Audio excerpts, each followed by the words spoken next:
It's wild watching a 140-year-old healthcare giant lose more than half the sales from its biggest legacy drug, and yet they still somehow managed to raise full-year guidance. Yeah, the STELARA patent cliff finally hit the ground, but they completely absorbed the impact. They basically engineered their way right through it. They really did. And just to orient everyone, today is July 15th, 2026, and you're listening to Earnings Unscripted.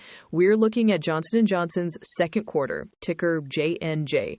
And a quick reminder that this isn't financial advice, just two friends sharing personal takes on the tape. But Miro, top line came in at $25.3 billion, which is up roughly 7% year over year.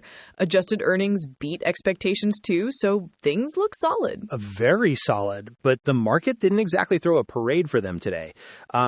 If you looked at the tape, the stock actually had a really strong run-up heading into the quarter close, but this morning, it gapped down hard right before the call and just kept steadily selling off through the regular session. Which is always the irony. They beat expectations, and they literally raised their revenue outlook to push past a historic $100 billion milestone for the first time, and Wall Street still hits the sell button? Wall Street's forward-looking, right? They see that massive legacy immunology cliff. STELARA sales dropped about 56% this quarter alone due to biosimilars. The revenue gap was completely plugged by their newer replacements today, but you still have to wonder if they can outrun that kind of headwind globally. They're definitely spending the cash to try. Did you catch their marketing strategy for the new psoriasis pill? Instead of the usual slow doctor-by-doctor networking, they just blitzed commercials across the World Cup and Major League Baseball games to drive patients straight into clinics. Just absolute brute force consumer demand. Hey, it works. That kind of aggressive life cycle management is exactly why their year-to-date free cash flow bounced back to nearly $8.7 billion. They know how to pivot a brand. Right. So the pharmaceutical handoff is working. But there's a weird spot on the medical device side that I need to figure out. How does one small, neutral clinical trial in the UK suddenly freeze up their entire multi-billion-dollar heart recovery business? It's all about risk perception. This trial out of the UK only looked at a small group of high-risk patients, and the results were basically neutral. But in medicine, neutral data on a premium heart device reads as negative. So wait, if the data wasn't great, did regulators step in? Did they lose approval or funding over there? No, and that's the distinction management is desperately trying to make. The executive vice president of MedTech, Tim Schmid, said they think the slowdown is tied strictly to that specific study. Let me pull the exact quote. He said, "We believe that the slowdown is in relation to specifically a neutral study published out of the UK. The impact is behavioral. It's really driven by physician caution." Okay, walk me through that. So behavioral means the product works fine, but doctors just don't want the liability? Like they're scared of getting sued? Not quite liability. It's more about evidence-based practice.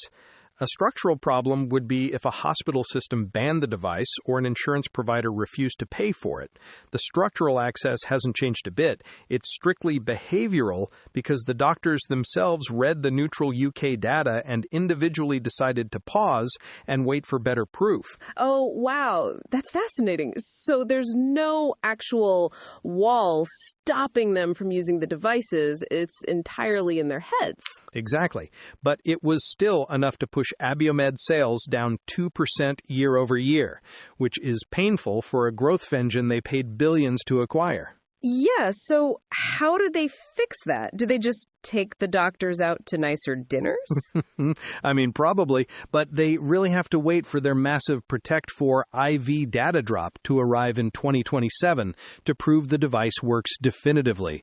Until then, they admitted the recovery is going to be incredibly gradual. That shows you just how fragile medical device volumes can be.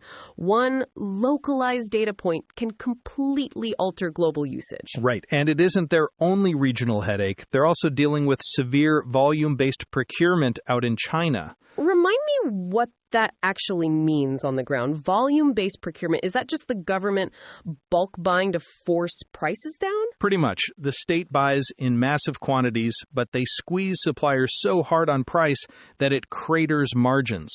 It created a roughly 400 basis point headwind just for their electrophysiology growth globally. Geez, so between doctors in the UK getting cautious and regulators in China slashing prices, the global MedTech picture gets really complicated really fast. Which is exactly why their robotic test drive in California matters so much.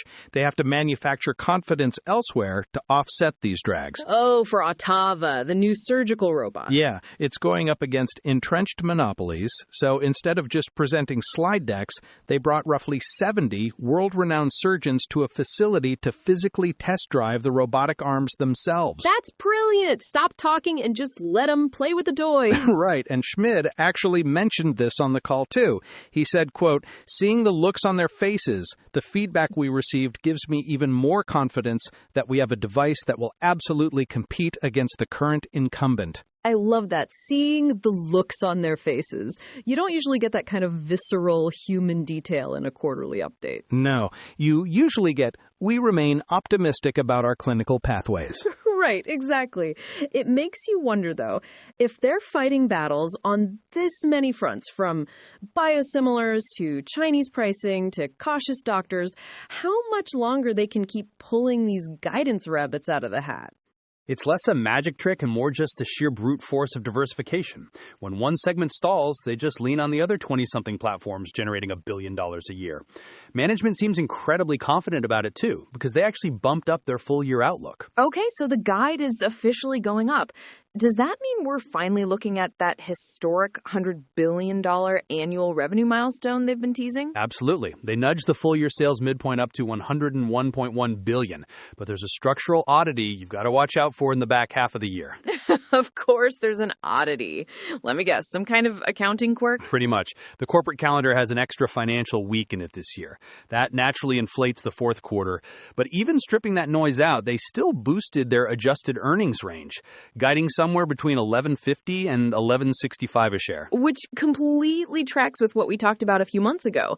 Back in the first quarter, they were aggressively spending on U.S. manufacturing, and free cash flow was really feeling the squeeze.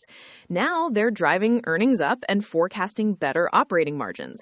It's a pretty stark turnaround. It's a solid pivot for sure. The fact that cash flow recovered so strongly shows they know how to tighten the belt. The real wild card looking forward, though, is the orthopaedics separation. Right, because that spinoff is still slated for mid-2027, isn't it? Exactly. So they're projecting all these nice margin improvements right now, but breaking apart or really carving out a massive segment like orthopedics usually triggers chunky restructuring costs.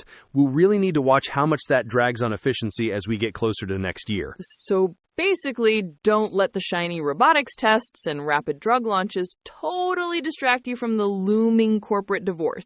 There's always a catch with you, Miro.